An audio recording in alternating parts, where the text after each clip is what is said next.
சட்டசபையில் ஆரம்பிச்சு ஒரு சாதாரண நிகழ்ச்சி வரைக்கும் எல்லா மேடையிலையும் மேடைக்கு மேடை டிவிக்கே தான். இந்த விஜய் சும்மா எதையும் சொல்ல மாட்டான். ஒன்னு சொன்னா அதை செய்யாம விட மாட்டான். ஆச்சி ராயல் குலோப் ஜாமுன் பேக்ஸ் ஒன்று வாங்கினால் ஒன்று இலவசம். இவங்கெல்லாம் யாரும் இங்க தற்குறிகள்லாம் கிடையாது. இவங்க எல்லாரும் தமிழ்நாட்டு அரசியலோட ஆச்சரிய குறி. சும்மா லாஜிக்கே இல்லாம தற்குறி.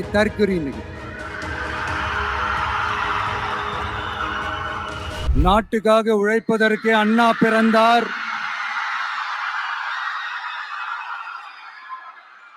பொது நலத்தில் தானே நாள் முழுக்க கண்ணா இருந்தார் அப்படின்ட்டு எம்ஜிஆர் அவர்கள் ஒரு பாட்டு ஒண்ணு பாடி இருக்கிறாங்க, கேட்டிருப்பீங்க. அப்படிப்பட்ட நம்ம காஞ்சி தலைவர் அறிஞர் அண்ணா அவர்கள் பிறந்த மாவட்டம் தான் இந்த காஞ்சிபுரம் மாவட்டம்.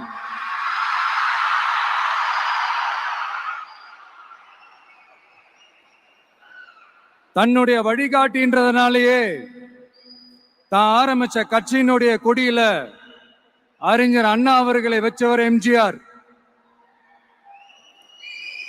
ஆனா அறிஞர் அண்ணா அவர்கள் ஆரம்பிச்ச அந்த கட்சியை அதுக்கப்புறம் கைப்பற்றினவங்க என்னெல்லாம் பண்றாங்கன்னு நான் சொல்லிதான் உங்களுக்கு தெரியணுமா என்ன? மக்களே, உங்களுக்கு தான் அது நல்லா தெரியுமே.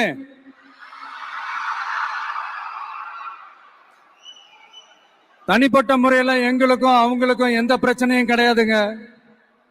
எந்த வாய்க்கா வரப்பு தகராறுலாம் எதுவுமே கிடையாதுங்க.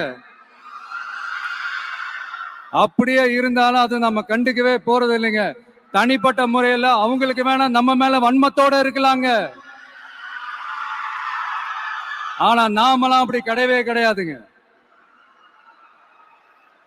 ஆனா உங்களை என்ன நம்ம எல்லாரையும் பொய் சொல்லி நம்ப வச்சு ஓட்டு போட வச்சு ஏமாத்தினாங்கல்ல,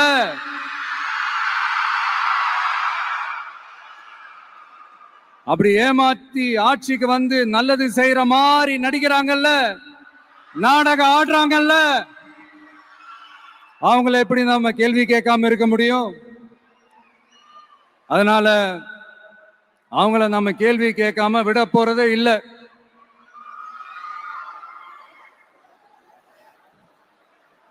இதையே நான் காஞ்சிபுரம் மாவட்டத்தில் இருந்து நான் சொல்றேன்னா, தெரிஞ்சோ தெரியாமலோ இந்த மாவட்டத்துக்கும் நமக்கும் ஆட்டோமேட்டிக்காவே ஒரு கனெக்ஷன் ஒன்று ஏற்படுதுங்க.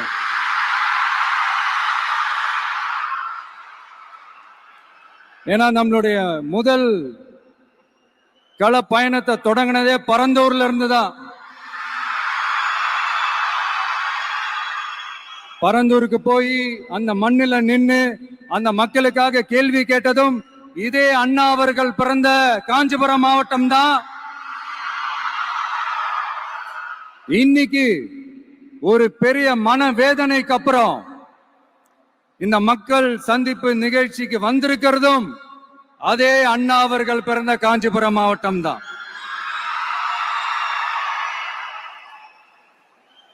அதனால நமக்கு எல்லாமும் கொடுத்த நம்ம மக்களுக்காக எல்லா நல்லதையும் செய்யணும்.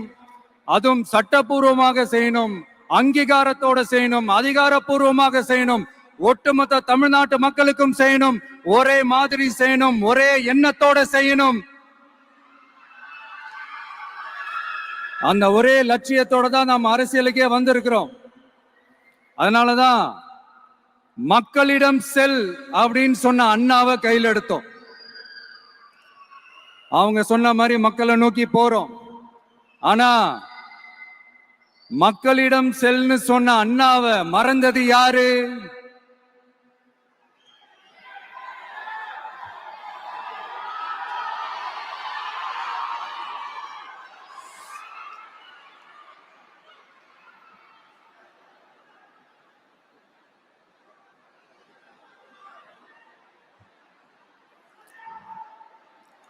கொள்கையா? அதனப்பா கிலோ என்ன விலை என்னன்னு கேட்கிற அளவுக்கு அப்படி ஒரு கட்சியை ஒண்ணு நடத்திக்கிட்டு அந்த கட்சியினுடைய தலைவர் தமிழ்நாட்டு முதல்வர் சொல்றாரு, நமக்கு கொள்கை இல்லையா, நமக்கு கொள்கை இல்லையா. பிறப்புக்கும் எல்லா உயிருக்கும்னு ஒரு அடிப்படை கோட்பாட்டை நம்ம கட்சியினுடைய ஒரு முக்கிய கோட்பாட்டை அறிவிச்ச நமக்கு கொள்கை இல்லையா. எல்லாருக்கும் எல்லாமும் கிடைக்கணும், சமூக நீதி கிடைக்கணும், அந்த சமூக நீதி உண்மையான சமூக நீதியா இருக்கணும், சாதி வாரி கணக்கெடுப்பு நடத்தணும்னு ரொம்ப ஸ்ட்ராங்கா சொன்ன நமக்கு கொள்கை இல்லையா. CAA அறிவிச்சதுக்கு அப்புறம் அப்ப நம்ம கட்சி ஆரம்பிக்கிறதுக்கு முன்னாடியே எதிர்த்த நமக்கு கொள்கை இல்லையா. வகுப்பு சட்டத்தை எதிர்த்து உச்ச நீதிமன்றத்துக்கு முதல்ல போன நமக்கு கொள்கை இல்லையா. நீட்ட வந்தா ஒழிச்சிருவேன், நீட்ட வந்தா அழிச்சிருவேன், ஆட்சிக்கு வந்தவனே ரத்து செய்யறது நீட்ட தான், அப்படி இப்படின்னு கதையெல்லாம் விடாம கல்விய மாநில பட்டியல சேர்க்கணும்னு சொன்னதோட மட்டும் இல்லாம அதுக்கு ஒரு இடைக்கால தீர்வை சொன்ன நமக்கு கொள்கை இல்லையா. சமத்துவம் சம வாய்ப்புன்னு ரொம்ப ஸ்ட்ராங்கா சொன்ன நமக்கு கொள்கை இல்லையா. இப்படி கொள்கையை வெறும் பேச்சில மட்டுமே பேசிக்கிட்டு எல்லா கொள்கையும் அண்டர் கிரவுண்ட்ல அடக்கி வச்சுக்கிட்டு என்னமோ இவங்களுக்கு மட்டும்தான் எல்லா கொள்கையும் குத்தகைக்கு எடுத்த மாதிரி, இவங்க கொள்கையே கொள்ளை தானே. எப்படி இவங்க கொள்கையே கொள்ளை தானே. இதெல்லாம் மக்களுக்கு யாருக்கும் தெரியாதுன்னு நினைச்சிட்டு இருக்கீங்களா.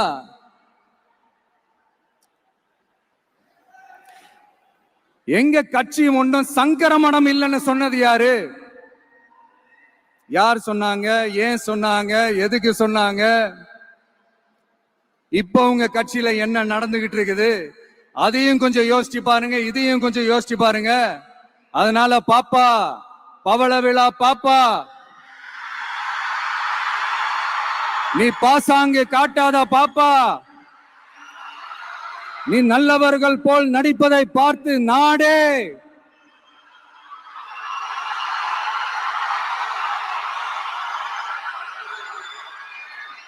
பாப்பான்னு சொன்னோம்.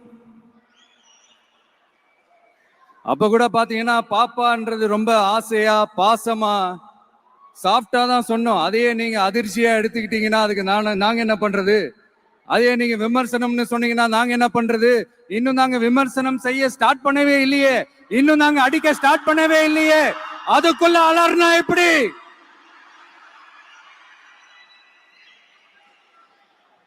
அதனால உங்க அரசவை புலவர்கள் யாராவது இருந்தாங்கன்னா கர்ச்சீஃப் எடுத்து அவங்க கண்ணீரை துடைத்து விடுங்கள். சரி, அது அவங்க பிரச்சனை, அவங்க பாத்துக்கிட்டோம். நமக்கு எப்பவுமே மக்கள் தாங்க, மக்களுடைய பிரச்சனை பத்தி பேசுறது தான். இன்னைக்கு நம்ம காஞ்சிபுரம் மாவட்டத்துக்கு வந்திருக்கிறோம். இங்க மக்கள் ஃபேஸ் பண்ற அந்த பிரச்சனையை பத்தி நம்ம பேசி ஆகணும்.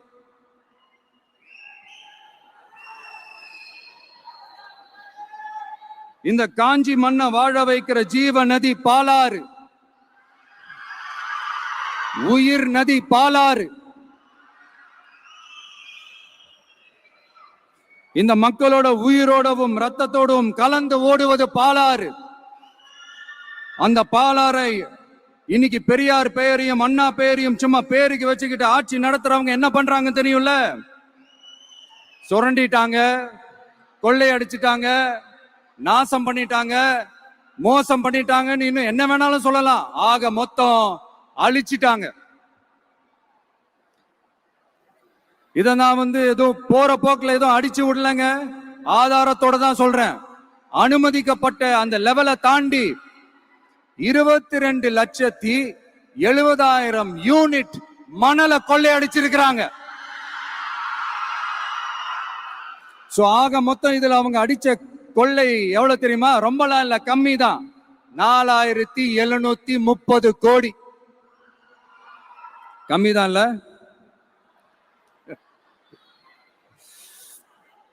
இதுக்கெல்லாம் அவங்க ஆதாரம் எல்லாம் கேட்க முடியாது. ஏன்னா இந்த ஆதாரம் எல்லாம் ஆல்ரெடி கோர்ட்ல இருக்குது. அமலாக்கத்துறை டிபார்ட்மெண்ட்ல இருக்குது. அந்த டிபார்ட்மெண்ட்ல வேலை செஞ்ச சில நல்லவர்கள் அவங்க அடிச்ச அந்த கொள்ளையெல்லாம் தாங்க முடியாம வெளியில வந்து சொன்ன அந்த ஆதாரங்கள் இதெல்லாம் சம்பந்தப்பட்டவங்களுக்கு இன்னும் நல்லாவே தெரியும். அதனால இது சம்பந்தமா ஆதாரங்களை கொடுன்னா அவங்க கேட்க முடியாது.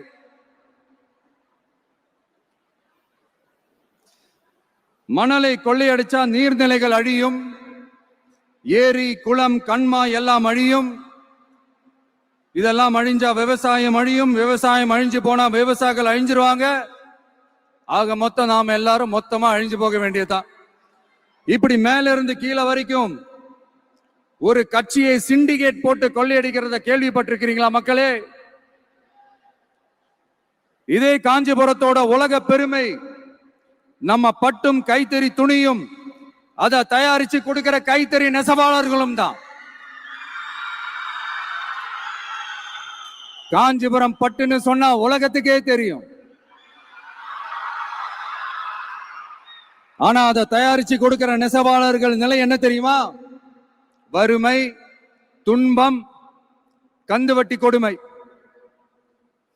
பட்டு கைத்தறிக்கு கூட்டுறவு சங்கங்கள் இருக்கு, பருத்தி கைத்தறிக்கும் கூட்டுறவு சங்கங்கள் இருக்கு.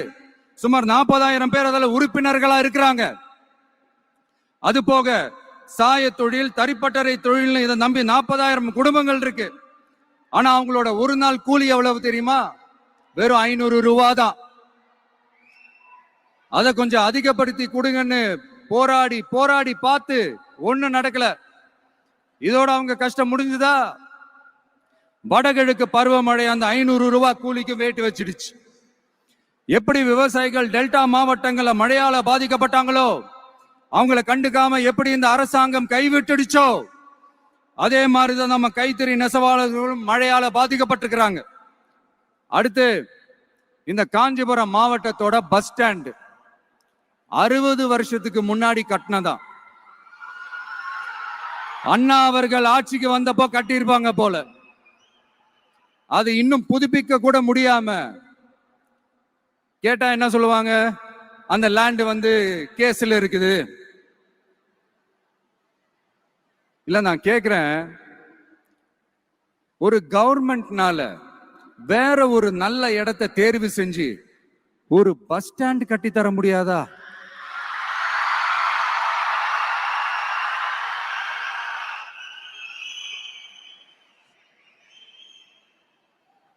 பிரச்சனை என்ன தெரியுமாங்க? அவங்களுக்கு மக்களை பத்தி யோசிக்கிறதுக்கே நேரம் இல்லை. அதுதான் பிரச்சனை. அடுத்து பாலாஜாபாத் பக்கத்துல அவலூர் ஏரி இருக்கு. அது பாலாற்றை விட உயரமா இருக்கு. அதனால என்ன ஆகுதுன்னா ஆத்து தண்ணி ஏரிக்கு போக முடியாம போயிடுது. அதை சரி பண்ணி அந்த இடத்துல ஒரு தடுப்பணையை கட்டினா ஏரி நிறைய தண்ணி நிற்கும். அப்படி நின்னா அவலூர் மட்டும் இல்ல, ஆசூர் உட்பட இன்னும் எத்தனை கிராமங்கள், எத்தனை ஆயிரம் ஏக்கர் விவசாயம் நல்லா நடக்கும். இதுக்கு இன்னும் எத்தனை வருஷம் மக்கள் கோரிக்கை கொடுக்கணும், மக்கள் போராடணும்.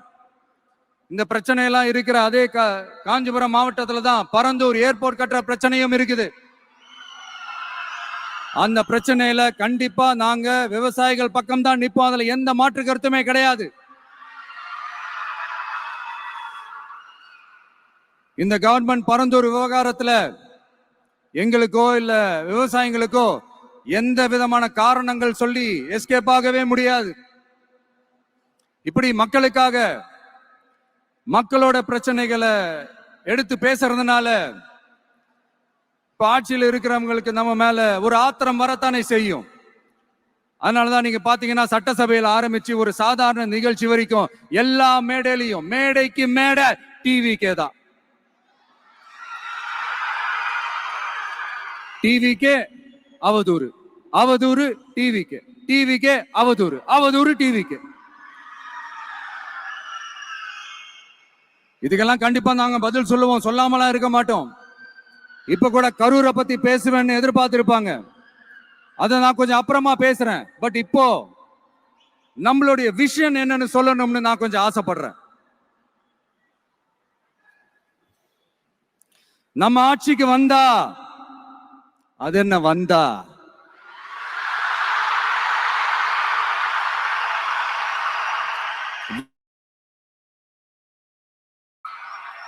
மக்கள் கண்டிப்பா நம்மள வர வைப்பாங்க.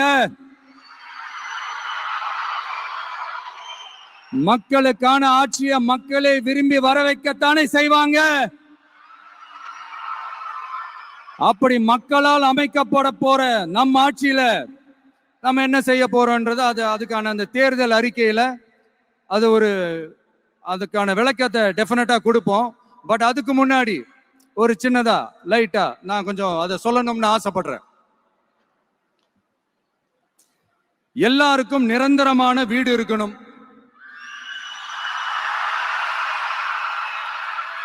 ஒவ்வொரு வீட்டுக்கும் ஒரு மோட்டார் சைக்கிள் வாகனம் உறுதியா இருக்கணும். காரும் தான் லட்சியம். அதுக்கான வசதி வாய்ப்பை உருவாக்குற அளவுக்கு பொருளாதார வளர்ச்சிக்கு வழியை உண்டாக்கணும்.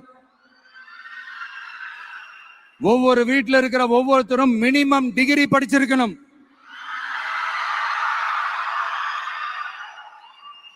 ஒவ்வொரு வீட்லயும் குறைந்தபட்சம் ஒருத்தருக்கு நிரந்தர வருமானம் கிடைக்கணும். அதுக்கான வேலை வாய்ப்பை உருவாக்கணும். அதுக்கு தகுந்த மாதிரி கல்வியில பாடத்திட்டத்துல சீர்திருத்தம் செய்யணும். கவர்மெண்ட் ஹாஸ்பிட்டல்ஸுக்கு மக்கள் எல்லாரும் பயம் இல்லாம நம்பி போற மாதிரி மாத்தணும். பருவமழை காலத்துல ஏற்படுற வெள்ளத்தால ஊரும் சரி மக்களும் சரி விவசாயமும் சரி பாதிக்கப்படாம இருக்கணும். அதுக்கு 4000 கோடி திட்டம்னு ஒரு உருட்டுனாங்களே, அந்த மாதிரி எல்லாம் எதுவும் இல்லாம உண்மையான ஒரு பாதுகாப்பு திட்டத்தை உருவாக்கணும். மீனவர்களோட, தொழிலாளர்களோட, நெசவாளர்களோட, அரசு ஊழியர்கள் மற்றும் ஆசிரியர்களோட கருத்து கேட்டு அவங்களுக்கான பாதுகாப்பு மற்றும் வளர்ச்சி திட்டங்களை உருவாக்கணும். உருவாக்குறது மட்டும் இல்ல, அதை செயல்படுத்தணும். முக்கியமா இண்டஸ்ட்ரியல் டெவலப்மெண்ட்ஸ்ல கான்சென்ட்ரேட் பண்ணணும். எல்லாத்தையும் விட ரொம்ப ரொம்ப முக்கியம், சட்டம் ஒழுங்க ரொம்ப ஸ்ட்ரிக்டா வச்சிருக்கணும்.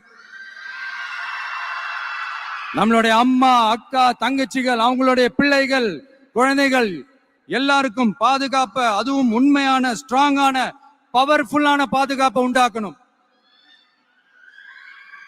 அண்ணா யூனிவர்சிட்டியில நடந்த அந்த பெண்ணுக்கு நடந்த அந்த பிரச்சனை மாதிரியோ,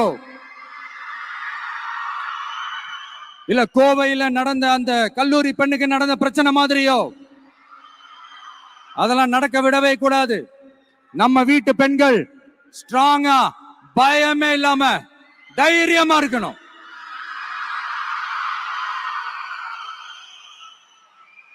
இதை எப்படி செயல்படுத்த போறோன்றது முன்னாடி சொன்ன மாதிரி நம்மளுடைய தேர்தல் அறிக்கையில அதுக்கான விளக்கத்தை ரொம்ப டீட்டெயில்டா கொடுப்போம். நான் சும்மா மத்தவங்க மாதிரி அவங்கள மாதிரி எல்லாத்தையும் அடிச்சு விட்டுட்டு ஏமாத்துற வேலையெல்லாம் இங்க கிடையாது நம்ம கிட்ட. நான் மறுபடியும் சொல்றேன், நம்ம அரசியலுக்கு வந்தது உங்களுக்கு நல்லது நல்லது நல்லது மட்டுமே செய்யறது தான். எங்களுக்கு வேற எந்த அஜெண்டாவும் கிடையாது. அதனாலதான் பாத்தீங்கன்னா கொள்கை எதிரி யாரு, அரசியல் எதிரி யாருன்னு திட்டவட்டமா சொல்லிட்டு அது வெளியே சொல்லிட்டு களத்துக்கு வந்திருக்கிறோம். அதுல எந்த விதமான குழப்பமோ எந்த விதமான ஊசலாட்டமோ எதுவுமே இருக்க போறதில்ல. இந்த விஜய் சும்மா எதையும் சொல்ல மாட்டான். ஒன்னு சொன்னா அதை செய்யாம விட மாட்டான். அது மக்களுக்கு நல்லாவே தெரியும். அப்புறம் ஒரு அதிசயம் சொல்ல முடியாது, இது ஒரு கண்டுபிடிக்க முடியாத ஒரு உண்மைன்னு சொல்லலாம். அது என்னப்பா, அது தற்குறியா?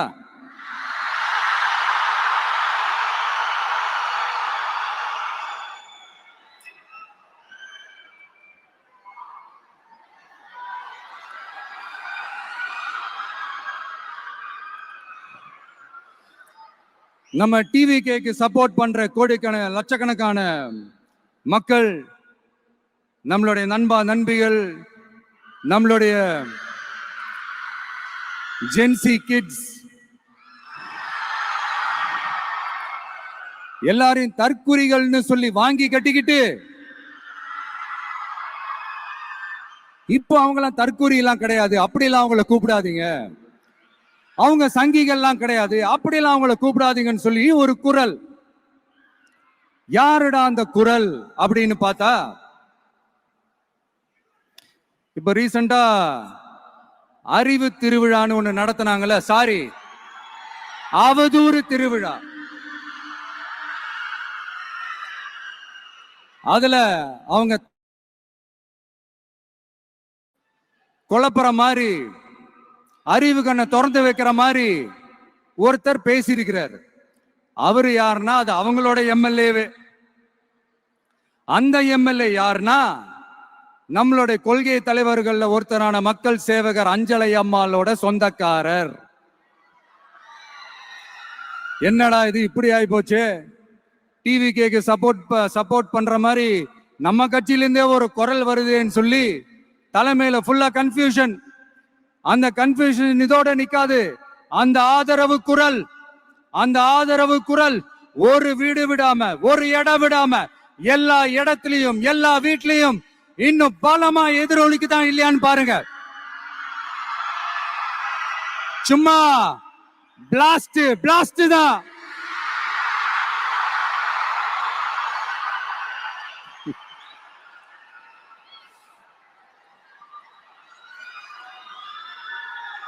இது இன்னைக்கு நேத்துல நடக்கலங்க. 1972லயே நடந்து முடிஞ்சிருச்சு. எப்போ எம்ஜிஆர் அவர்கள் கட்சி ஆரம்பிச்சாங்களோ அப்பவே அது ஒரு கூத்தாடி கட்சி. எப்போ எம்ஜிஆர் அவர்களுக்கு பின்னாடி அத்தனை மக்கள் திரண்டு நின்னாங்களோ அப்பவே அது ஒரு கூத்தாடி கும்பல். நடிகர் கட்சின்னு சொன்ன ஒருத்தர் அதுக்கப்புறம் எம்ஜிஆர் கூடயே போய் சேர்ந்துட்டாரு. இன்னொருத்தர் இவரெல்லாம் ஒரு ரவுண்டு தாங்க வருவாரு, ரெண்டாவது ரவுண்ட்லாம் காணாம போயிடுவாருன்னு சொல்ல இன்னொருத்தர் அதுக்கப்புறம் போய் எம்ஜிஆர் கிட்டே போய் சேர்ந்துட்டாரு. சோ இந்த மாதிரி இவங்க 2 பேர் மட்டும் இல்ல, ஒட்டுமொத்த தமிழ்நாட்டு மக்களும் எம்ஜிஆர் அவர்கள் கூட தானே போய் சேர்ந்தாங்க.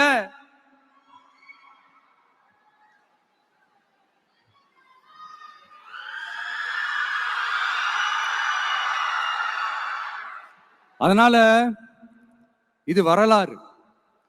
இந்த வரலாறு நம்மளை விட அவங்களுக்கு இன்னும் நல்லாவே தெரியும். அதனாலதான் பாத்தீங்கன்னா 53 வருஷமா அதே கதறல்கள். கூத்தாடி கூட்டம், நடிகர் கட்சி, நடிகர் கூட்டம், இப்படி. மர்மயோகின்ற ஒரு படத்துல அவருடைய கேரக்டர் பேர் கரிகாலன். அதுல ஒரு சூப்பர் டயலாக் ஒண்ணு சொல்லியிருப்பாரு. குறி வைத்தால் தவற மாட்டேன், தவறுமானால் குறியே வைக்க மாட்டேன்.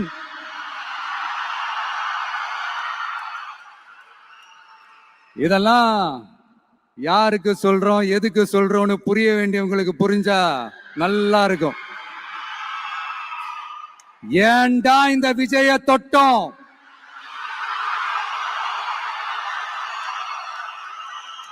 ஏண்டா விஜய் கூட இருக்கிற அந்த மக்களை தொட்டோம் நினைச்சு ஃபீல் பண்ண போறீங்க.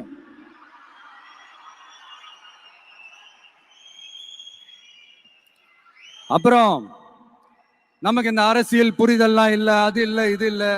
அப்புறம் நான் கேக்குறேன், மக்கள் எல்லாரும் உங்களுக்கு தற்குறிகளா?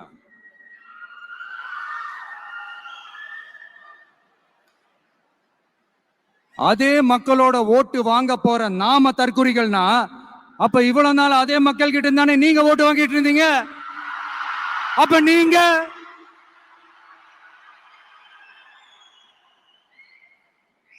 அந்த மக்களுக்கு நீங்க காட்டுற மரியாதையும் நன்றியும் இதுதானா? ஒண்ணு மட்டும் சொல்றேன், எழுதி வச்சுக்கோங்க. இந்த தற்குறின்னு சொல்றீங்கல்ல, இந்த தற்குறிகள்லாம் ஒன்னா சேர்ந்துதான் வாழ்நாள் பூரா விடையை கண்டுபிடிக்காத முடியாத அளவுக்கு உங்க அரசியலே ஒரு கேள்விக்குறியாக்க போறாங்க.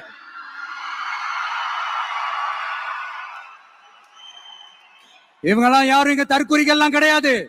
இவங்க எல்லாரும் தமிழ்நாட்டு அரசியலோட ஆச்சரியக்குறி. இவங்க எல்லாரும் தமிழ்நாட்டு அரசியலோட அந்த மாற்றத்திற்கான அறிகுறி. சும்மா லாஜிக்கே இல்லாம தற்குறி.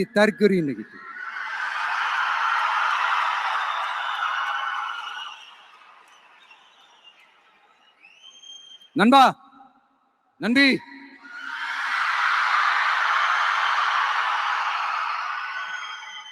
எல்லா மேடையிலும் ரிப்பீட்டடா ஒரு விஷயம் நான் சொல்லுவேன்ல, இப்ப நீங்க சொல்லுங்க. ஒண்ணு, இன்னொன்னு, ரிப்பீட். ஒண்ணு, இன்னொன்னு.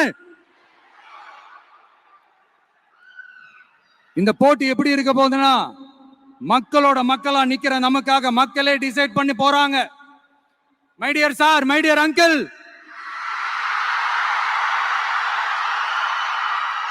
ஆல்ரெடி டிசைட் பண்ணியாச்சு. வணக்கம், வெற்றி நிச்சயம். மீண்டும் சந்திக்கும் வரை நன்றி, வணக்கம்.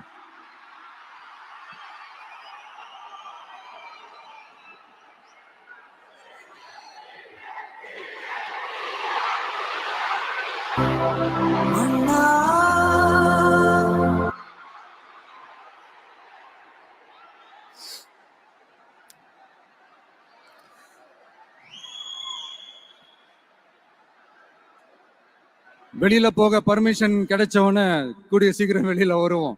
அதனாலதான் இப்படி ஒரு ஏற்பாடு. எல்லாரும் இருந்து சாப்பிட்டு போகணும்.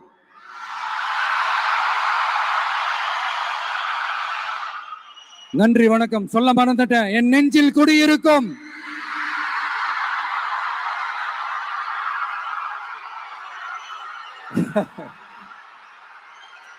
Sorry, slip my mind. Thank you. மீண்டும் சந்திக்கும் வரை நன்றி, வணக்கம். ஆச்சி ராயல் குலோப் ஜாமுன் பேக்ஸ், ஒன்று வாங்கினால் ஒன்று இலவசம்.